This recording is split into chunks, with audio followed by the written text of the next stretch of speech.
You were there when the invasion began, literally watching President Zelensky become President Zelensky, as known in that moment.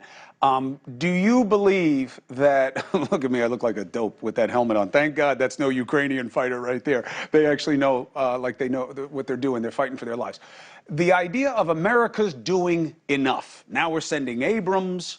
Do you believe that America has to see this as a more pressing situation than it does now? Well, yes, and I've felt that from the beginning. Intellectually, we understand that people are concerned ultimately about the nuclear threat, and that can be debated all day long.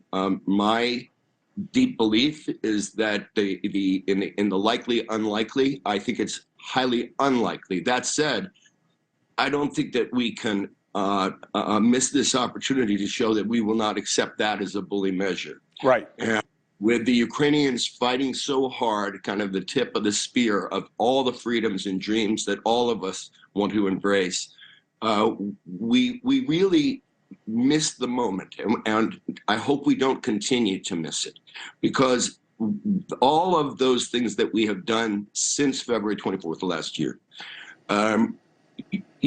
almost everything that we have now come to accept as necessary support at the time was assumed to would have been escalating this into nuclear conflict. Clearly, that's not happened. Right. Had we supplied Ukraine with the equipment that we are now starting to trickle in more and more, earlier, a lot of lives, a lot of infrastructure would have been saved, and I believe that Putin would have found a way to back down and out. Timing matters.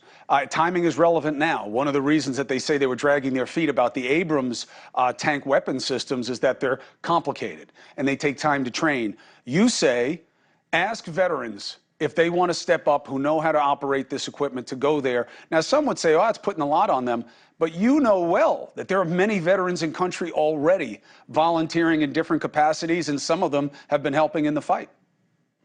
Well, there are those. Listen, I'm never glib about what. Let's remember what we're talking about. We're talking about machines that kill many people, and it's horrible, and that's war. And we haven't gotten better as a species than the fact that we still have to fight wars, and Ukraine is right now fighting it for all of us.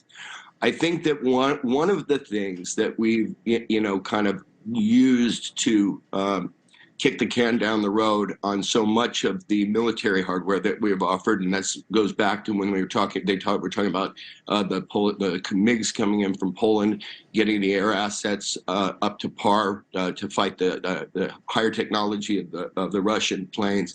But it's all the discussion has been about the Abrams tanks and the long training period associated with it. You and I both know that there are former military, Americans, and others who have an expertise in that equipment, who are chomping at the bit to get into the fight on behalf of all of us. And this is what the American military is so embraced for. It's the kind of patriotism, the kind of principle and the courage. And so with the Abrams tanks, rather than what we're doing with the Patriot system, where we've got 200 Ukrainians training here in the United States for the next couple of months, why not just send hire? The Pentagon could pay for it. There is separation between the active duty military, so it's not ultimately sticking a thumb up where with Putin in the sense that he can then claim it's a NATO fight, because these are private citizens. Mm-hmm.